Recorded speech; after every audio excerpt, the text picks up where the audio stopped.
Hi, I'm Mary, and I'm going to talk a little bit about the documentary God Grew Tired of Us, a film about the lost boys of Sudan and the travails and struggles that they endured as a result, really, of colonization by Britain and Egypt, and the creation of a unified Sudan after those two countries decided to relinquish control, and resulting civil wars because of the two main cultures which clashed terribly, the Muslim in the north and the majority Christian in the south.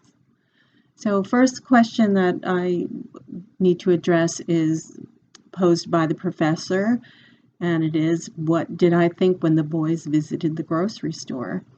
I thought that was pretty amazing. It really, to me, made me think of how strange a lot of our habits in the United States are, the processed food and the boys' wonderment about whether they could eat things and did they need to be cooked, and comparing in their minds the things that they had known in their early happy childhoods.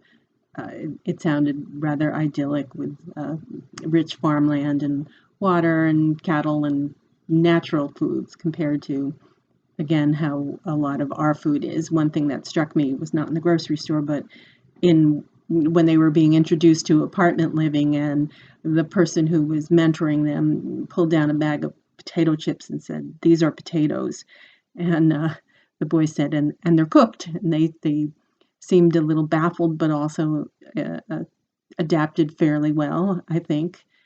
They showed also a boy mashing a box of Ritz crackers into I guess, a porridge or something. I'm not sure, but it definitely underscored the transition that the boys were needing to make in very fundamental ways. Their plight was a story of forced migration. They were forced to leave the Sudan and live in first in Ethiopia, and then to Kenya in a refugee camp, basically. Just boys, no parents. Their parents had all been killed. That's one reason why they're known as the Lost Boys. Um, I have never had an experience really quite like that. My experience has been the opposite, I'd say, traveling to some other countries such as Brazil and Mexico, where the supermarkets do exist, but not as ubiquitously as they do here. So typically you'd be, going to a meat market, going to a vegetable market, much smaller ways of purchasing food that does seem, well, not nearly as convenient, uh, I guess closer to natural. And that always seemed very, very different to me, and took a bit of adapting to when I spent a great deal of time in some of those places. So it was very enlightening, and very interesting to watch the boys as they learned to adapt to Western culture, though they were essentially forced into having to do that. So then let me move on to the specific questions. I need to talk about the ideas of colonialization, war, globalization, immigration, and cultural change, all of which were brought out as very big factors in the story of the Lost Boys of the Sudan. Colonialization was perpetrated upon them by Egypt and England. By them, I mean the people of the entire unified country of Sudan, where, as I mentioned, they were basically forced into a unified country that didn't seem to make anyone happy or able to live in peace. So the result of that uh, was war, a very long series of two civil wars that went from 1955 to 1972 in the first Civil War, and then from 1983 to 2005 in the second. And 1983, right around that time frame, is when we first are introduced to these lost boys in Sudan in this documentary. Again, immigration was forced upon them.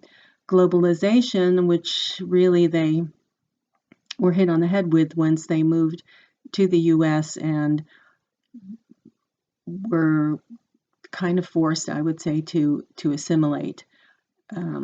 They did a remarkable job. It was amazing to me to watch them flying on the airplanes and running through the airports and getting jobs, all of those things, which it seems to me would have been excruciatingly painful for them.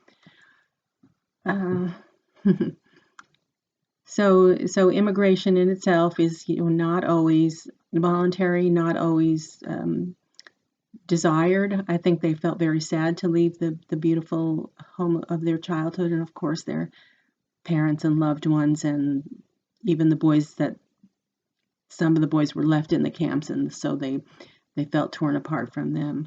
But one very interesting thing I thought was that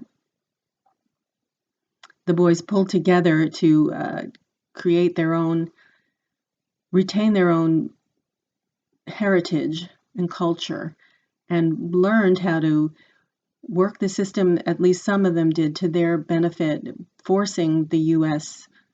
in particular to get involved in peace negotiations with Sudan, which did ultimately result in civil war ending, and in 2011 the independence of South Sudan. So they were a story of remarkable courage and